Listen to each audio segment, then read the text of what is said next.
یہ واقعہ مدینہ کا ہے، یعنی رسول اللہ صلی اللہ علیہ وسلم کے زمانے میں مکے میں بھی موسیقی کی مجالس ہوتی تھیں۔ آپ اغانی کو دیکھ لیجئے، آپ عربی شاعری کا مطالعہ کر لیجئے، آپ تاریخ عرب کا مطالعہ کیجئے، ہر جگہ آپ کو مل جائے گا کہ وہاں پر جگہ جگہ جس طرح کے آپ کہتے ہیں کہ کوئی پب بنی ہوئی ہے یا کسی جگہ کوئی نائٹ کلب بنی ہوئی ہے، تو ایک قبائلی سے معاشرے میں اس طرح کے حجرے بنے ہوتے تھے اور ان میں لوگ بالعموم لونڈیوں کا گانا بھی سنتے تھے، ان میں شراب نوشی بھی ہوتی تھی۔ ٹھیک، یہ مکے میں بھی تھا، یہ مدینے میں بھی تھا۔ تو مدینے میں اس طرح کی ایک مجلس کی روداد ہے جو سب سے پہلے میں آپ کے سامنے رکھ رہا ہوں۔ ٹھیک، یہ ذہن میں رہے کہ یہ روایت کہاں سے لی گئی ہے، یہ بخاری سے لی گئی ہے اور اس کا رقم ہے 3091۔ یعنی یہ قصہ میں پہلے توجہ دلا دوں کہ کسی تاریخ کی کتاب سے نہیں لیا گیا، یہ بخاری کی صحیح سے لیا گیا ہے اور میں نے اس کا رقم آپ کو بتا دیا۔ میں اس کا ترجمہ پڑھ رہا ہوں۔ سیدنا علی رضی اللہ عنہ نے بیان کیا ہے کہ غزوہ بدر کے اموال غنیمت میں سے ایک اونٹنی میرے حصے میں آئی۔ اچھا، یعنی جب غزوہ بدر کے بعد مال غنیمت تقسیم کیا گیا تو لوگوں کو ظاہر ہے ان کا حصہ دیا گیا، تو یہ کہتے ہیں کہ ایک اونٹنی میرے حصے میں آئی اور ایک اونٹنی مجھے نبی صلی اللہ علیہ وسلم نے خمس کے حصے سے مزید عنایت فرمائی۔ یعنی جو حصہ رسول اللہ کے لیے مقرر کیا گیا تھا، تو ان کی چونکہ عزیزداری بھی ہے تو رسول اللہ صلی اللہ علیہ وسلم نے اپنے حصے میں سے ایک اور اونٹنی ان کو دی۔ چنانچہ میں نے ارادہ کیا کہ رسول اللہ صلی اللہ علیہ وسلم کی صاحبزادی فاطمہ سے نکاح کر کے انہیں اپنے گھر لے آؤں۔ تو میں نے بنی قینقاع کے ایک سنار کے ساتھ یہ طے کیا کہ وہ میرے ساتھ چلے اور ہم ان اونٹنیوں پر لاد کر اذخر گھاس لے آئیں۔ اچھا، یعنی 2 اونٹنیاں ہو گئیں۔ اب یہ کہتے ہیں کہ سیدہ کے ساتھ میرے نکاح کا موقع تھا، میں نے یہ فیصلہ کیا کہ ایک سنار کے ساتھ جا کر میں مدینے کے نواح سے اذخر گھاس لے آؤں۔ کس لیے؟ میں چاہتا تھا کہ اس گھاس کو سناروں کے ہاں فروخت کر کے اس کی قیمت سے اپنے نکاح کے ولیمے کا بندوبست کروں۔ دیہاتی زندگی میں اگر آپ گھاس لے آئے ہیں، کہیں سے چارہ لے آئے ہیں، کہیں سے ایندھن لے آئے ہیں یا لکڑیاں کاٹ لائے ہیں تو ان کو آپ بازار میں بیچ سکتے تھے۔ تو انہوں نے یہ فیصلہ کیا کہ وہ اس طرح سے اذخر گھاس لے آئیں اور وہ بیچتے، یہ قیمتی گھاس سمجھی جاتی تھی، یہ بیچ دیں گے، اس سے کچھ نہ کچھ یافت ہو جائے گی، اپنے نکاح کے ولیمے کا بندوبست کر سکیں گے۔ میں ان اونٹنیوں کا، یعنی سیدنا علی کہتے ہیں، میں ان اونٹنیوں کا ساز و سامان، پالان اور تھیلے اور رسیاں جمع کر رہا تھا اور میری یہ دونوں اونٹنیاں ایک انصاری کے مکان کے پاس بیٹھی تھیں۔ یعنی اونٹنیاں انہوں نے ایک انصاری کے مکان کے سامنے بٹھا دیں اور ان کو لے جانے کے لیے جو ضروری سامان ہوتا ہے جس کو انہوں نے بیان کیا ہے، کچھ ساز و سامان ہوگا، کچھ پالان ہوں گے، کچھ تھیلے ہوں گے، کچھ رسیاں ہوں گی، اس لیے کہ سامان لاد کے لانا ہے، اذخر گھاس لاد کے لانی ہے۔ تو وہ کہتے ہیں کہ میں وہ سب چیزیں جمع کر رہا تھا۔ میں یہ سب چیزیں اکٹھی کر کے لوٹا، یعنی اونٹنیاں انہوں نے انصاری کے مکان کے باہر بٹھا دیں، خود چلے گئے کہ یہ سب چیزیں جمع کر کے لائیں، وہ سب چیزیں جمع ہو گئیں، لوٹے۔ میں یہ سب چیزیں اکٹھی کر کے لوٹا تو کیا دیکھتا ہوں کہ میری اونٹنیوں کے کوہان اسی اثناء میں کاٹ دیے گئے، ان کے پیٹ چیر دیے گئے اور ان کے اندر سے ان کے جگر نکال لیے گئے۔ یعنی واپس آئے تو اونٹنیوں کو اس حال میں دیکھا۔ میں نے دونوں اونٹنیوں کو اس حال میں دیکھا تو بے اختیار رو پڑا۔ یعنی وہ تو اونٹنیوں کو لے کے اپنے ولیمے کا سامان کرنے جا رہے تھے، تو کہتے ہیں کہ میں رو پڑا۔ میں نے لوگوں سے پوچھا یہ کس نے کیا ہے؟ لوگوں نے بتایا کہ حمزہ بن عبد المطلب نے، یعنی رسول اللہ صلی اللہ علیہ وسلم کے چچا۔ وہ یہ کہتے ہیں کہ یہ تو حمزہ نے کیا ہے، اور وہ یعنی کون؟ حمزہ اس گھر میں، وہی انصاری کا گھر جس کے سامنے وہ اپنی اونٹنیاں بٹھا کر گئے ہیں، اور وہ اس گھر میں انصار کے بعض مینوشوں کے ساتھ بیٹھے شراب پی رہے ہیں۔ اچھا، یعنی اس گھر میں ایک شراب کی مجلس آراستہ ہے اور حمزہ بھی وہاں ہیں اور وہ بیٹھے ہوئے وہاں پہ شراب پی رہے ہیں۔ یہ انہوں نے تمہاری اونٹنیوں کے کوہان کاٹ دیے، یہ انہوں نے ان کے پیٹ چیر دیے ہیں، یہ انہوں نے ان کے کلیجے نکال لیے۔ لوگوں نے بتایا کہ حمزہ بن عبد المطلب نے، اور وہ اس گھر میں انصار کے بعض مے نوشوں کے ساتھ بیٹھے شراب پی رہے ہیں، وہاں ان کے دوست اور ان کے ساتھ ایک گانے والی بھی ہے۔ یعنی وہ باقاعدہ سرود کی مجلس بھی ہے، شراب نوشی بھی ہو رہی ہے، مے خانہ ہے، اور اس میں جس طرح شراب پی جا رہی ہے اسی طریقے سے ایک گانے والی وہاں گانا بھی گا رہی ہے۔ وہاں ان کے دوست اور ان کے ساتھ ایک گانے والی بھی ہے. یہ مدینے کا واقعہ ہے. یہ ذہن میں رہے کہ یہ بدر کے بعد کا واقعہ ہے, یعنی بدر کا معرکہ ہو چکا ہے, یہ اس کے بعد کا واقعہ ہے. کیونکہ اس روایت کی شروع میں آپ نے یہ دیکھا ہے کہ سیدنا علی یہ بیان کرتے ہیں کہ بدر کے مال غنیمت میں سے مجھے ایک اونٹنی دی گئی تھی. تو یہ روایت بتا رہی ہے کہ بدر کا معرکہ ہو چکا ہے, ابھی ظاہرہ احد کا نہیں ہوا, اس لیے کہ احد میں سیدنا حمزہ شہید ہو گئے تھے. تو اس لیے یہ وہ درمیانی عرصہ ہے جس میں یہ واقعہ پیش آیا. وہاں ان کے دوست اور ان کے ساتھ ایک گانے والی بھی ہے. اس نے جب گانے میں یہ کہا کہ حمزہ اٹھو, یعنی اس نے گانا گایا گانے کی مجلس میں, یہ اب لوگوں نے ان کو بتایا ہے. اس نے جب اپنے گانے میں یہ کہا کہ حمزہ اٹھو اور ان فربا اونٹنیوں کو ذبح کر ڈالو, یعنی گانا گاتے ہوئے اس نے کچھ اشعار پڑھے ہوں گے, ان میں سے ایک مصرع یہاں روایت ہوا ہے. وہ مصرع کیا ہے؟ الا یا حمز للشرف النوائی. اس میں گویا اس نے ترغیب دی کہ تم اٹھو.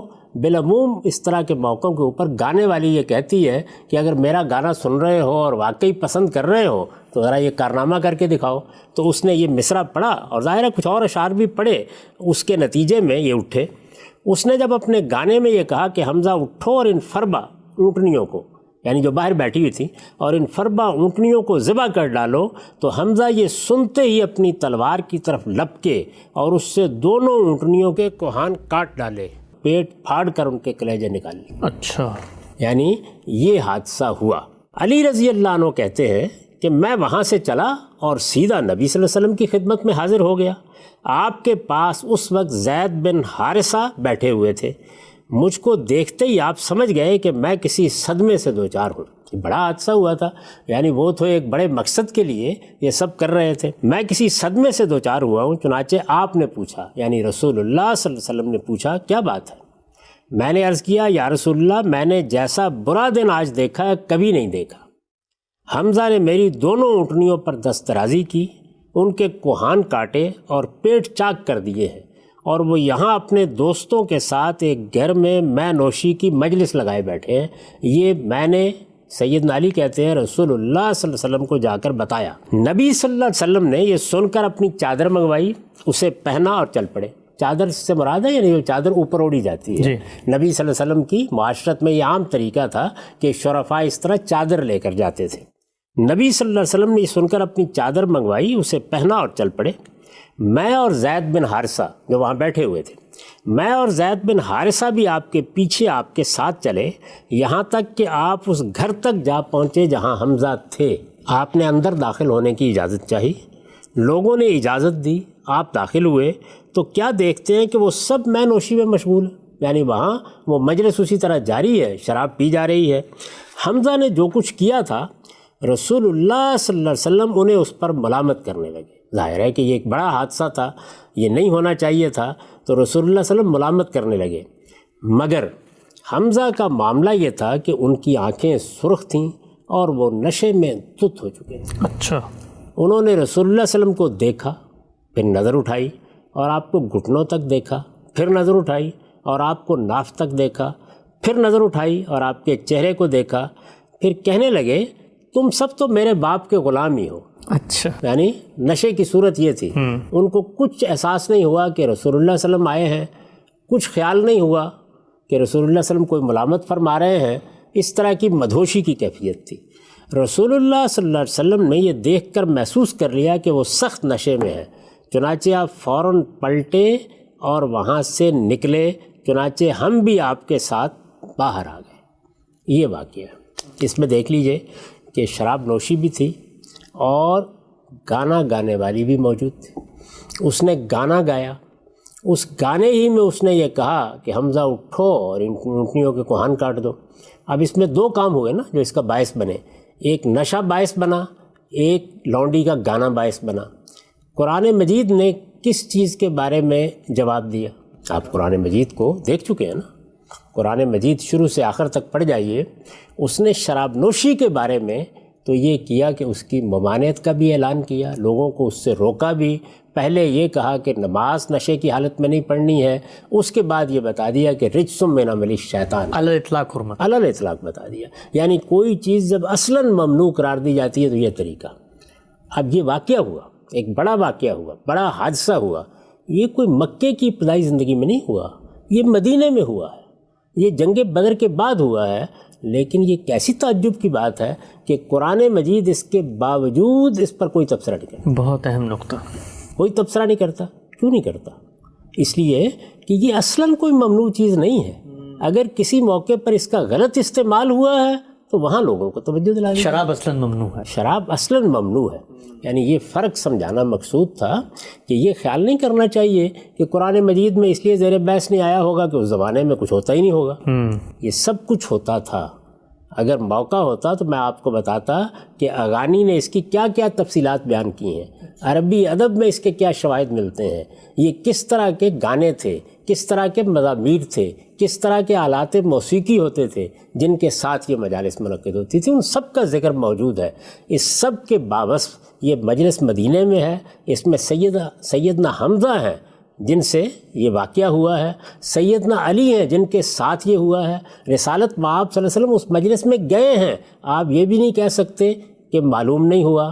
اس کے بعد شراب موضوع بنی ہے، شراب کی حرمت کا اعلان ہوا ہے، شراب کے بارے میں یہ کہا گیا ہے، شراب تو ہمیشہ سے ممنوع تھی، یعنی پھر اس کا اعلان کیا گیا کیونکہ وہ تو خور و نوش کے ضابطے کے تحت آتی ہے جس میں طیبات حلال ہیں اور خبائث ممنوع ہے۔ وہ اگر نہ بھی یہ واقعہ ہوتا تب بھی ہم اس کو ممنوع قرار دیتے، اس لیے کہ وہ ازاں جملہ خبائث ہے، لیکن اس کے بارے میں قرآن مجید کوئی تبصرہ نہیں کرتا، قرآن مجید اس واقعے کا حوالہ نہیں دیتا۔ رسالت مآب صلی اللہ علیہ وسلم نے بھی اگلے دن جا کے جمعے کے خطبے میں یا لوگوں کو بلا کر یہ نہیں کہا کہ آج سے یہ مجالس بند کی جا رہی ہیں، آج سے کوئی گانا گانے والی گانا نہیں گائے گی، یہ سب چیزیں یہاں ممنوع قرار دے دی گئی ہیں۔ اس طرح کا کوئی معاملہ نہیں ہوا۔ کیا اس کا مطلب یہ ہے کہ اس کا یہ استعمال جائز ہے؟ نہیں، استعمال پر تنبیہ کے مواقع ہوتے ہیں، کبھی کی جاتی ہے، کبھی گوارا کیا جاتا ہے، کبھی توجہ دلائی جاتی ہے، کبھی لوگوں کو چند بنیادی باتیں بتا کے چھوڑ دیا جاتا ہے کہ وہ خود اس کا خیال رکھتے ہیں۔ یہ سب چیزیں ہوتی ہیں، لیکن اگر کوئی چیز اصلاً ممنوع ہے تو پھر تو اگلے دن قرآن مجید کو بھی توجہ دلانی چاہیے تھی، بلکہ اعلان کرنا چاہیے تھا اور رسول اللہ کو بھی اعلان کرنا چاہیے۔ یعنی ممکن اگر سیدنا حمزہ ہوش میں ہوتے تو شاید وہ اس غلط اشعار کو سننے کے باوجود بھی اس طرف نہ جاتے جو نشے کی وجہ سے ان سے ہو گیا۔ یعنی یہ بات ہے نا، اس روایت کے اوپر غور کرنا چاہیے، دیکھنا چاہیے۔ یہاں سے میں نے ابتدا کی، یعنی سب سے پہلے یہ دیکھیے کہ کیا چیز ہے جو ہوئی ہے، واقعہ کتنا غیر معمولی ہے، کس طرح سے ان کی اونٹنیوں کے کوہان کاٹ دیے گئے ہیں۔ اس موقع کے اوپر میں آپ اگر ہوں تو ہو سکتا ہے کہ جوش میں آ کے ساری مجالس ہی بند کر دیں، لیکن قرآن مجید نے جو طریقہ اختیار کیا وہ عین انسانی فطرت کے مطابق ہے۔ ایک چیز اصلاً ممنوع ہے، تدریج کے ساتھ توجہ بھی دلائی گئی اور اس کی حرمت کا اعلان بھی کیا گیا۔ نہ ہوتا تب بھی اس کے لیے اصول موجود تھا کہ اس کی حرمت کا فیصلہ کوئی فقیہ کر دیتا، لیکن خود قرآن نے ایک سوال کے جواب میں یہ وضاحت بھی کر دی، غنا کے بارے میں اس طرح کی کوئی چیز نہیں کی، درا حالے کہ یہاں پر ایک مغنیہ کے گانے ہی سے تحریک پا کر نشے کی حالت میں اونٹنیوں کے کوہان کاٹ دیے گئے۔ یہ ایک روایت ہے، اور میں عرض کر چکا کہ یہ صحیح بخاری میں ہے، اس کا رقم ہے 3091۔ اب سر روایت کا یہ مضمون تو بالکل واضح ہے، غنا اور موسیقی کس پہلو سے یہاں زیر بحث ہے، اور رسول اللہ صلی اللہ علیہ وسلم کا جو رویہ ہے وہ وہی بات، وہی نقطہ نظر جو قرآن مجید سے سامنے آتا ہے۔ ایک پہلو یہاں مجھے لگا شاید سننے والوں کو بھی محسوس ہو رہا ہو کہ یہ بدر کا مارکہ بھی ہو گیا، مسلمان مدینے میں بھی چلے گئے، اتنے بڑے بڑے صحابہ ہیں، جلیل القدر صحابہ، یہ شراب کو پینے کے حوالے سے ان کا یہ عمل یہ کچھ سمجھ میں نہیں آتا، یعنی یہ شراب کیا اس وقت بھی پی جا رہی تھی، مکمل ممنوع نہیں ہوئی تھی، اس کی کیا وجہ ہے؟ یہ بات تو خود قرآن مجید سے واضح ہے، یعنی اس میں روایت نے ہمارے علم میں کیا اضافہ کیا۔ یہ معلوم ہے کہ عربوں کے یہاں شراب نوشی ہوتی تھی، یہ معلوم ہے کہ ان کے یہاں اس طرح کی مجالس بھی ہوتی تھیں۔ یہ نہیں ہے کہ شراب کبھی جائز بھی رہی ہے، یہ بالکل غلط تعبیر ہے۔ بہت سی چیزیں ہیں جو کسی معاشرے میں ہو رہی ہوتی ہیں، اب آپ تدریج کے ساتھ لوگوں کو ان سے روکتے ہیں۔ قرآن مجید نے پہلے یہ اصول واضح کر دیا کہ تمام طیبات حلال ہیں اور تمام خبائث ممنوع ہیں۔ یہ اس بات کا پیغام تھا کہ لوگ آپ اس کو چھوڑ دیں۔ اس کے بعد اگلا مرحلہ آیا، اور اگلے مرحلے میں لوگوں کو توجہ دلائی گئی کہ نشے کی حالت میں شراب پی کر تم نماز پڑھنے کے لیے آ جاتے ہو، تو یہ کہا گیا کہ نماز کے کبھی قریب بھی نہ جائے وَأَنْتُمْ سُكَارَى، جب کہ تم نے شراب پی ہوئی ہو یا تم نشے میں ہو۔ تو یہ گویا تنبیہ تھی اس بات کی کہ لوگ اب اس پہ غور کریں، اور یہ ایک خبیث چیز ہے، بلکہ ام الخبائث ہے، اس سے نجات حاصل کریں۔ پھر اگلا مرحلہ وہ آیا کہ جب لوگوں نے بار بار سوال کیا تو چونکہ ایک عام عادت تھی لوگوں کی، تو اب قرآن مجید نے وہ بات کہی کہ یہ شراب اور یہ جوا یہ رجس من عمل الشیطان ہے، اور پھر یہ کہا کہ اس سے اجتناب کرو، اس سے رک جاؤ، اور پھر بہت زور کے ساتھ فرمایا فَهَلْ أَنْتُمْ مُنْتَهُونَ، تم اس سے باز آتے ہو۔ تو وہ سب چیزیں جو معاشرے میں رائج ہو چکی ہوں، جن میں لوگ مبتلا ہوں، جن کی عادت ہو چکی ہو، ان کو تدریج کے ساتھ اسی طرح ممنوع قرار دیا جاتا ہے۔ اسی لیے تو میں عرض کر رہا ہوں کہ یہ ممانعت اس کی تو ہو گئی، لیکن یہ کہ غنا کے معاملے میں آخر تک کوئی تبصرہ اس نوعیت کا نہیں کیا۔